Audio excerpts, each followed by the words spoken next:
Joining me on GCS today is our Superintendent of Schools, W. Jeffrey Booker. Mr. Booker, it's good to see you. Thank you for being with us. It's always great to be with you, Todd. We are talking about inclement weather. It is that time of the year that we are paying a little bit more attention to the forecast.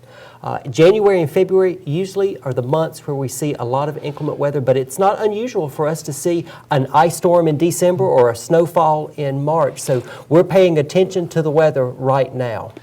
Todd, as we sit here today, we've got a cold snap coming through, and so people were up this morning looking at what was going on because we operate the schools. Schools got to be warm. We'll have heat issues, and so the things we're always trying to do is have a safe and orderly operation of our school system. So when it comes to inclement weather, a lot goes into making that decision of having to close or to delay school. Talk with us a little bit about what goes into making that. It's a difficult decision to make. It is a big decision, and it's a team decision.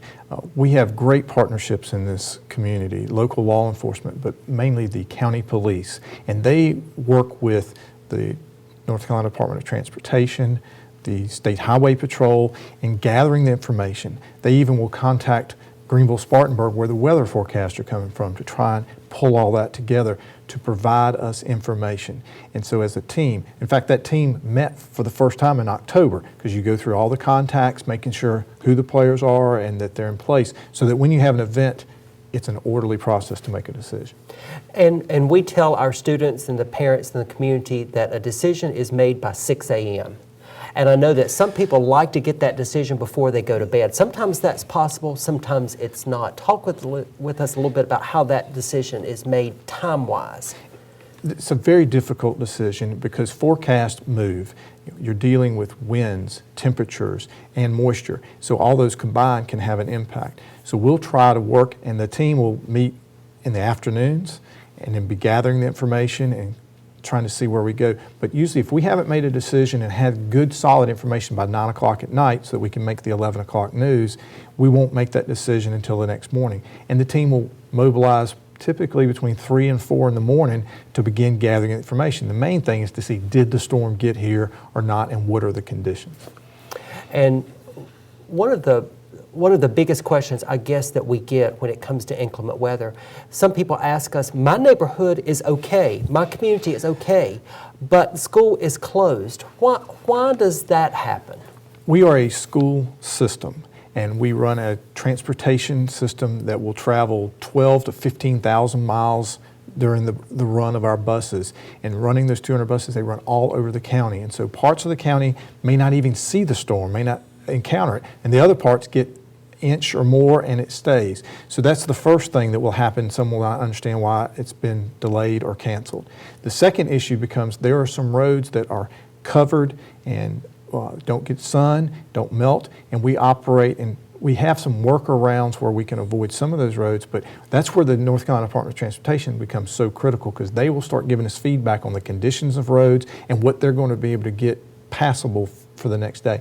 That's also the county police because they keep their cars out on the road all the time. They give us feedback of this is happening here because they may identify sleet, snow starting somewhere before it's even showing up in our projection. So it's a real difficult, but we have to make it for the whole system. And that's where folks in your area have done a great job of posting some pictures and showing folks this is what we're dealing with. The weather can be very different because we're such a large county. It can be very different in Belmont and then the weather that you have in Cherryville. And people sometimes don't realize that or think about that. Well, and you've pointed out the east and west, but we also have the north and south. There's a part that in our northern part of Vail and areas that will get a little pocket of cold air will come down and we'll have an event there. So the big thing we always try to stress is safety. We're going to make a decision on whether schools are open or not, and then people have to make a decision on their transportation and what they're going to do. We never want to have someone allowing a child to drive when they don't feel they're comfortable to drive. Our buses will be coming by and they can get a ride that way. Same with our employees. We stress with them, don't travel if you don't feel safe. I think that's an important message because we are a large county and there's a lot of space in our county. And when you look at the areas in Bessemer City and Cherryville, some of those rural areas, the areas north of Dallas, areas in the Stanley, the East Gaston area. Those are the more rural areas where you don't get the attention on those roads the way you get it on 321 and 85 and some of our other busier roads. Believe it or not, there's a part off of 321 in the southern part of our county that has a lot of topography up and down, and any slight ice there makes it very difficult for our buses to travel those roads. And so it is a situation where we have to look at a number of different roads, and it's a difficult call. Now, contrary to what the students think, we would like to have no snow, but students love snow. When it happens, and it most likely will because we face it every year, when it happens, we want parents and the community and students to rely on our website, our social media, the mobile app that we have, Channel 21, and of course the local media outlets. And of course we send out the telephone calls to notify people, and we try to do that as quickly as possible. Our intent is to get it out as soon as we know, and we're not delaying the call. We would all like to sleep in the next morning and know that it's not going to go, but a lot of times it comes into that 5 o'clock, 6 a.m. range that we have to. So the most confident place for people to see is our website and then the mobile app. That's the first two places we're going to release it. And yes, there'll be folks out there hoaxing every now and then, and I have children in the system, and they'll come and say, "Look, Dad," and no, we haven't made a decision yet. The safest way is to look at our website and to look at our mobile app, because even the news stations have made a mistake before because they've seen other districts closing and thought we were going to close or vice versa. So that's the way we try to get it out. We'll also do a call from Todd Hagens. That's right. We'll come across, but by the time that call gets, it can take time to call 30,000 homes.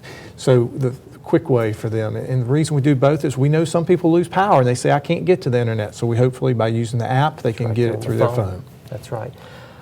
It'll be a lot of fun as we face inclement weather this winter season. And I'd be remiss if I didn't talk about, we have a tight calendar, and so there are not many makeup days.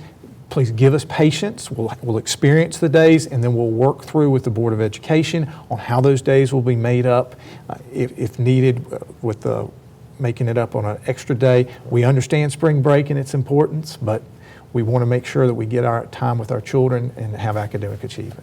Superintendent of Schools, W. Jeffrey Booker, thanks so much for being with us on GCS Today. Thank you, Todd. Thank you for watching GCS Today. Stay tuned to Channel 21 for the latest school news and happenings. We look forward to seeing you next time.